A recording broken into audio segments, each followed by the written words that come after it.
안녕하세요. 오늘은 인류의 미래를 묻다라는 책을 살펴보도록 하겠습니다. 이 책은 8명의 과학자들과 대담을 나누고 그것을 묶어놓은 책인데요.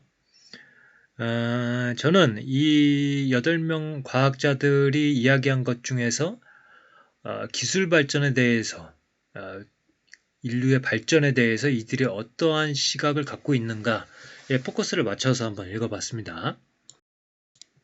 첫 번째로는 제니퍼 다우드나 노벨 화학상 수상자고요. 이 학자는 이렇게 이야기를 합니다. 인간 배아의 유전자 편집이 코앞으로 다가왔다. 언제일지는 모르지만 다가올 미래에 반드시 찾아올 거다. 유전자 편집 기술이 인간 배아에도 쓰일 겁니다.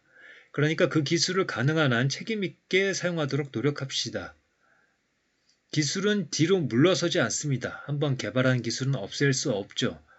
엄청난 잠재력을 갖고 있는 크리스퍼 기술.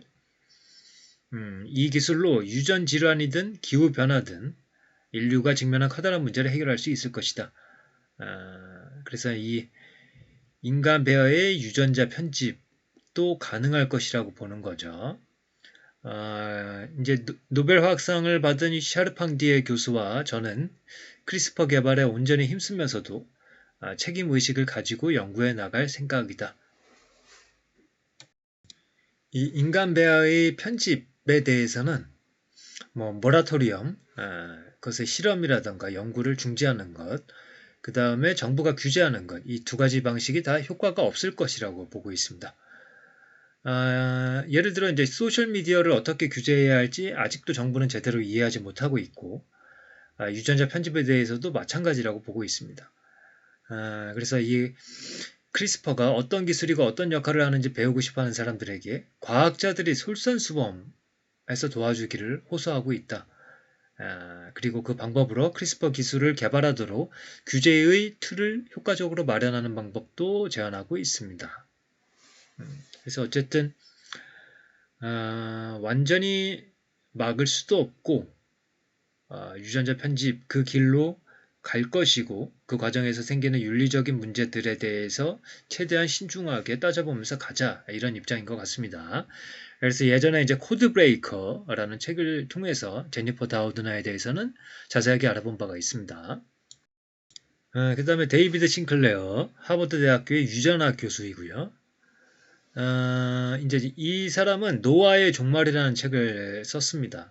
그래서 노화를 어떻게 막을 수 있을지에 대한 연구를 하고 있습니다. 세포가 적절한 유전자를 적절한 시기에 읽도록 하는 시스템이 있는데 이 능력을 잃게 되면 시간이 지날수록 병에 걸리기 쉽습니다. 운동을 꾸준히 하거나 건강한 식단을 유지하면 후성 유전 정보가 상실되는 속도를 줄일 수 있습니다. 저희 연구진은 세포를 재프로그래밍 하는 과정에서 세포 안에 있는 젊음의 백업 복사본이라고 부를 만한 것을 발견했다. 젊었을 때의 DNA 정보가 마치 하드디스크처럼 세포에 저장되어 있는데 그 정보를 복원하면 세포가 젊은 DNA 유전자를 올바른 방법으로 읽게 된다. 이렇게 되어 있습니다. 그래서 이거와 관련된 약도 만들어서 본인이 복용을 하고 있고요. 그러나 이 데이비드 싱클레어에 대해서는 비판의 목소리도 많습니다. 그래서 이 시사인의 기사였던 것 같은데요. 과학자이자 수완 좋은 사업가. 그래서 데이비드 싱클레어에 대한 기사도 있으니까 한번 찾아보시면 좋을 것 같습니다. 그 다음에 이제 이런 물리학자인 리사 랜들입니다. 젊은 물리학자들 중에서 논문 인용도 많이 되고 전도 유망한 아주 그런 학자라고 볼 수가 있겠습니다. 어떻게 그 존재를 찾아야 할지 방법을 모른다고 하면 이해하지만 외계 생명체가 존재할 리 없다고 생각하는 이유는 도저히 모르겠다.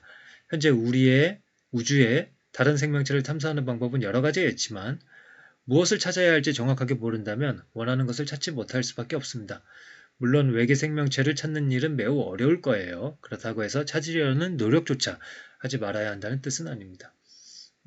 그래서 이 유전자 편집, 그 다음에 노화를 늦추는 것, 그리고 외계인을 발견하는 것 등등 어쨌든 그런 진보의 입장에서 이걸 바라보고 있다. 그런 관점이 비슷하다 이렇게 저는 느끼고 있습니다. 그 다음에 조지프 헨릭, 진화 인류학자고요. 위어드라는 책이 최근에 베스트셀러가 되었습니다. 인류는 문화 유전자 공진화라는 긴 과정을 거치고 있다. 그래서 이 용수철처럼 작용하는 아치형 발바닥이나 잘 늘어나는 목덜미 인대는 사냥했던 문화에서 기인했습니다. 그러니까 문화가 유전자 어떤 진화를 결정하기도 하죠. 그러면서 유전자가 다시 또 인간 문화에 영향을 미치기도 하고요. 어쨌든 이 문화와 유전자 공진화가 신체 해부학적 구조를 바꾼 것이다. 앞으로 인류가 어디까지 진화할 수 있을지가 문제입니다. 우리 문화는 점점 더 기술과 통합되어 갈 것이다. 그것이 좋은 일인지 아닌지는 차치하고 오늘날 디지털화의 발달은 지금까지 반복되어 온 진화 과정의 일부일 뿐이다. 이런 입장을 갖고 있습니다. 그 다음에 에든버러 대학교의 진화생태학 교수인 조너선 실버타운. 유전자 변형식품은 음식의 한 종류다. 반대하지 않는다. 수십 년 전에는 유전자 편집 기술이 매우 한정되어 있었지만 현재는 새로운 방법이 끝없이 나오고 있다. 우리가 지금 해야 할 일은 새로운 기술이 나왔을 때 그에 따른 위험성을 평가하고 자세히 조사하고 객관적으로 평가하는 일입니다. 그런 안전성 평가는 유전자 변형식품을 대상으로 여러 번 이루어졌었다. 예전에 안고 있던 두려움은 근거가 없다는 사실이 많은 연구를 통해서 증명되었습니다. 그래서 이분은 먹고 마시는 것들의 자연사, 씨앗의 자연사, 늙는다는 건 우주의 일 등등의 책을 쓴 바 있습니다. 역시 어떤 뭐라고 그럴까 윤리적으로 전통적인 것을 무조건 지켜야 한다. 그런 관점이 아니라는 것을 이제 알 수가 있죠. 지금까지 소개해드린 과학자들은 어떤 진보에 대한 동일한 그런 비슷한 관점을 보여주는 것 같습니다. 그리고 이제 영국이 자랑하는 우주론 연구자이자 천체 물리학자라고 소개가 되고 있는 마틴 리스, 온 더 퓨처라는 책을 쓴 바 있습니다. 저는 금세기 말이 되면 사람들이 화성으로 이주할 가능성이 크다고 생각합니다. 지구의 규제를 벗어나 화성에서 맞춤아기를 만들어낼지도 모르고 지구와는 다른 중력과 기압을 가진 화성에 적응하기 위해 유전자 편집뿐만 아니라 기계와 합쳐진 사이보그 기술을 사용할지도 모른다.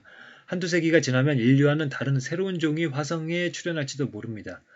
지구의 대변혁이 일어나고 앞으로 500년이 지나 지금과 다른 인류가 나타난다면 그들은 우리의 문자도 감성도 이해하기 어려울지도 모릅니다.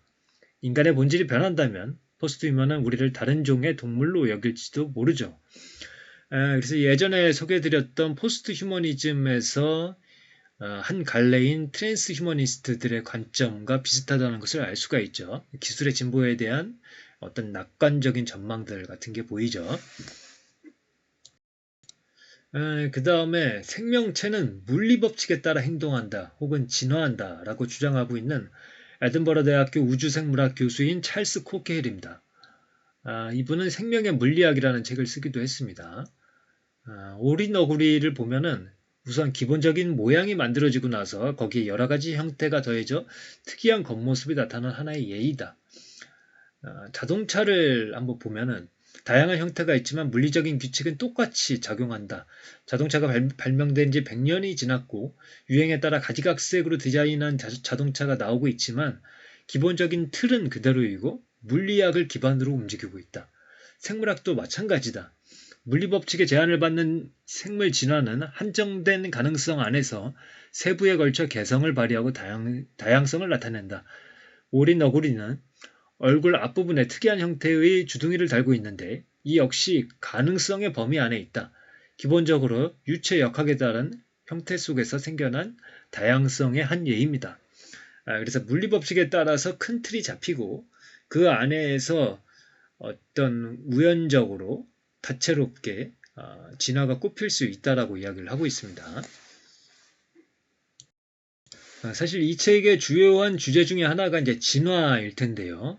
여기서 소개하는 조너선 로서스는 정통 진화 생물학자라고 할 수가 있겠습니다. 워싱턴 대학교의 생물학 교수이고요. 오리너구리에 대해서 이렇게 이야기를 합니다. 차가운 개울에서 서식해서 순조롭게 적응한 동물이다. 그런데 왜 호주에서만 진화한 것일까요? 비슷한 환경은 전 세계 어디에나 있습니다. 만약 이러한 특징이 뛰어난 적응력의 결과이고 동일한 진화가 반복될 운명이라면 오리, 너구리 같은 생물이 전 세계 어디에나 있어도 이상하지 않습니다. 하지만 실제로는 호주에 밖에 존재하지 않죠, 이 동물은. 제가 말하고 싶은 것은 지구에서 일어나는 진화는 제한이 크지 않다는 점입니다. 뉴질랜드에 사는 동물의 형태는 세계의 다른 어떤 지역에서도 찾아볼 수 없어요. 하물며 다른 행성이라면 더욱 많은 점이 다르겠죠. 지구와 닮은 행성이라고 해도 진화가 같은 궤적을 그릴 일은 없어요. 새처럼 하늘을 나는 생물이 있을지는 몰라도 대부분 전혀 다른 생명체로 진화할 것이라고 추측을 합니다. 그래서 이제 인터뷰어가 이렇게 질문을 하죠. 정리를 하는데요. 자연 선택이 환경에 적응하는 형태로 일어난다는 의미에서 진화는 필연적이지만 그 틀 안에서 무작위로 일어난다는 점에서는 또 우연이라고 할 수도 있다라는 점을 이야기하고 있습니다. 그래서 이 책도 역시 대담집을 묶어 놓은 책이고요. 빠른 시간 안에 읽을 수 있는 책이고 저는 이제 기술 진보에 대한 입장을 과학자들이 어떻게 피력하는가에 포커스를 맞춰서 봤고 대부분 경계심, 조심해야 된다라는 이야기는 하고 있지만 그것을 원천적으로 막을 수는 없고 혹은 막을 필요도 없고 그것을 낙관적으로 전망하는 그런 관점들이 주류를 이루는 것이 아닌가 그런 인상을 받았습니다. 그래서 이렇게 뭐랄까요? 이게 깊숙이 한 명 한 명을 살펴보는 것은 아니지만은 여러 명의 관점을 핵심적으로 이렇게 비교해서 보는 것도 재미가 있다라는 생각이 들었습니다. 그러면 오늘의 리뷰는 이것으로 마치도록 하겠습니다.